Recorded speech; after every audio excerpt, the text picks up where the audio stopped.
and make an advantage. Let's say, for example, in a one particular company, the company is going to undertake, or the company have achieved a project, a new project, but this particular information is not known to the public initially. Maybe insiders may know about this particular information that the company has achieved the new project. So since the company has achieved the new project, so the company has the growth prospects, so it may reflect in the company's share prices in a positive manner. But before going to reflect this information to the public, since the insiders know this information and make use of this information, and they invest their money before others invest, so they can make use of this information and benefit out of this particular information, which is known as a personal information, or we call it as a the privately available information. So which is the main uh, information, that is make use of this particular information and benefit out of this particular information. And any trader attempting to operate under the semi strong market theory would like to run afoul of insider trading restrictions in the limited in the United States. Of course, this kind of exploitation of the private data and making use of the private data to for the trading purposes is an illegal activity, and of course banned in United States, India, everywhere the insider trading activity is being being considered as a what we call a fraud, financial fraud. And of course SEBI has a lot of norms, regulations regarding the control of the insider trading activities, but still there are some occurrences against SEBI has coming up with regularly coming up with different kind of restrictions or kind of regulations to control this kind of activities. So that is what we call it as a semi-strong form of market efficiency, means wherein the markets reflects only the available information and may not reflect the privately available information. That's why the some set of people may have an access to this privately available information, and there is an opportunity for exploitation of this information, and that's called a semi-strong form of market efficiency. And the next form of market efficiency is the weak form of market efficiency. And so what is this weak form of market efficiency? Unlike the above two, here the market reflects all historical data for asset prices. But under this theory, no trader can capture gains from technical analysis, because every trader has access to the same historic information and has priced this into their position. That is why. So even in the case of a weak form of market efficiency, but wherein the traders are not in a position to make use of this information and gain. The reason being, the information which is already been, what we call, the historical information is already known to the traders, and they might have already taken this particular information and may apply this information in their trading activities. So there is no chance for the any other set of traders to who would like to make use of this historic data and exploit. That's why even though the data is publicly available information, but this data is already been used by the people, and that is already been reflected in the share prices, so the traders may not have an opportunity to make use of this information to exploit. And however, the fundamental analysis and future predictions can help traders get an advantage over time, as this information reflects an individual trader's judgment rather than the black and white data. Means simply black and white data. So simply states that the people can be benefited only through the fundamental analysis, because the fundamental analysis is done by an individuals. So or maybe the kind of analysis what you do it will be trying to know about the intrinsic value of this share. So wherein the techniques what you apply and the way you analyze the fundamental analysis, so the traders may have their own independent judgment, so that they'll be able to make some kind of profits using this fundamental analysis, rather than going for the technical analysis.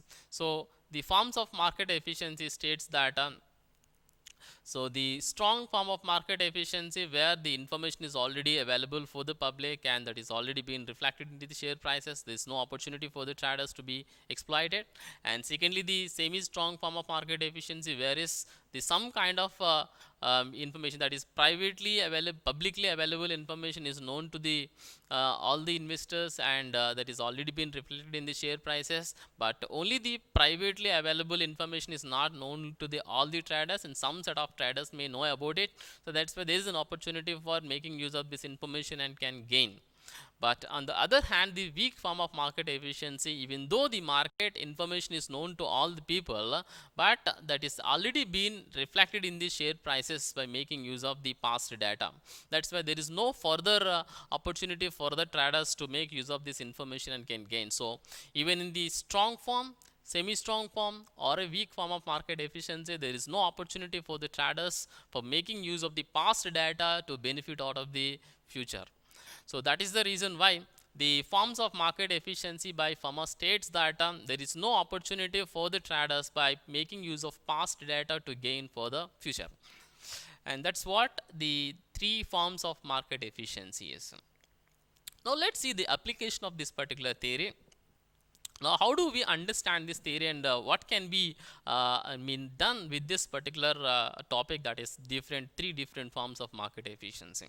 Now, for a retail investor, the most significant application of the efficient market theory is that its argument that he or she cannot consistently beat the market. That's why, so even the use of this particular the information past data of the company consistently we cannot beat the market. So sometimes we may see some kind of opportunities in the market, but consistently we may not beat the market by making use of the past data. That is what the take out. That's what we can take it from the particular theory, and whatever he or she know, every other trader already knows and has factored it into their position as well. That is what the main what we call understanding from this particular theory. Even though some of the traders know about this particular information, but this information is already been known by the other traders and they might have already invested and that is already been factored in the share prices, and there is no scope for the gain profit out of this particular information. On the screen you can see the EMH diagram. So efficient market hypothesis diagram. So where you can see this diagram where there are three forms of market efficiency. One is the inside, that is one weak form of market efficiency, which is historical charts and all. So the charts that are available for the share prices, all these are known to public, but even though they known to public, and since it is the past information and every trader know about this particular information, so this has already been factored into the share prices and there is no scope for the traders for the further exploitation, even in the weak form of market efficiency. And the semi strong form of market efficiency, wherein the information is of the public is known, the publicly available information is only being known to the traders, and privately being available in private information is not known to the traders. That's why there may be an opportunity for the kind of people, for the investors to make use of this privately available information, but again this is illegal. And this information mostly from news you will see the most publicly available, because the newspapers and the financial magazines and so the finance media, so news, all these news that is available as a publicly available information. And the next one is a private information. So this privately available information is also been known to all the traders in the form of strong form of market efficiency, because in the strong form of market efficiency not only the publicly available information, but also the privately available information is known to all the traders, and they might make use of this information to benefit out of. That's why there is no scope for the new traders to make use of this particular information for them. So this way, the efficient market hypothesis simply states that markets are strongly efficient, and there is no scope for the traders to make use of this particular information. Now let's conclude the topic by saying that the efficient market hypothesis finally concludes that because of randomness of market, investors could do better by investing in a low cost passive portfolio rather than going for active participation in the markets. So finally, what we can conclude out of this particular efficient market hypothesis theory is you cannot beat the market by using the past information. So this particular theory is arguing with all the scientists, those who are doing research on technical analysis, because the technical analysis is a theory of subject that explains the way of exploiting the past information for the future, because you can be able to make some kind of profit by making use of the past information. But quite contrast to this kind of the arguments, the efficient market theory by the Fama has argued that and stated in his efficient market hypothesis theory that even though you know about some kind of information or the about the company, you may not be able to beat the market continuously. So finally, what we can do with this particular theory and suggestions from this particular theory is that the markets are quite random, the prices are quite random, you cannot beat the market, but only thing that you can do is invest in you'll have to invest your money in the market with a low cost, and also do kind of a passive portfolio management practices, and finally win the market.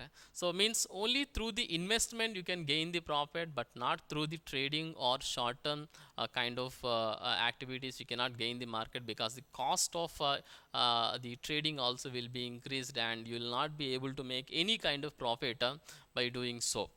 So that's what the end of the conclusion for this particular efficient market hypothesis. So now let's see a small quiz on this particular theory. According to efficient market hypothesis theory, investors who actively participate in markets would have an edge to beat the market. Do you agree with this? Do the traders have an edge to beat the market by the market efficient market hypothesis theory? No, because the firma has simply argued that there is no trader can beat the market with the information that is available, because even publicly available or privately available, this information is known to the public, and in case if they even they know it and some others may not know it, but the information which is already been factored in, that's why it's false. And the strong form of market efficiency states that the complete market information is already reflected in the share prices. Do you agree with this statement? Yes, correct, because the strong form of market efficiency states that all the available information is known to traders. As per efficient market hypothesis theory, the active investment would yield equally with the passive investment. Do you agree with this statement? Yes, correctly, because even though you actively participate in the market, or you simply go for a passive kind of investment, and in both the cases more or less you will get the same gain. So you will not gain much advantage, or you will not gain more in case of active participation, because of trading costs, as well as the the theory virtue states that you cannot beat the market on continuous basis. That's why the statement is true. And as a whole, the efficient market hypothesis states that the markets are generally dash. So of course, as per the as a whole efficient market hypothesis theory, the markets are said to be efficient. So this is what the particular topic, efficient market hypothesis theory. And this was a disclaimer. Thank you very much.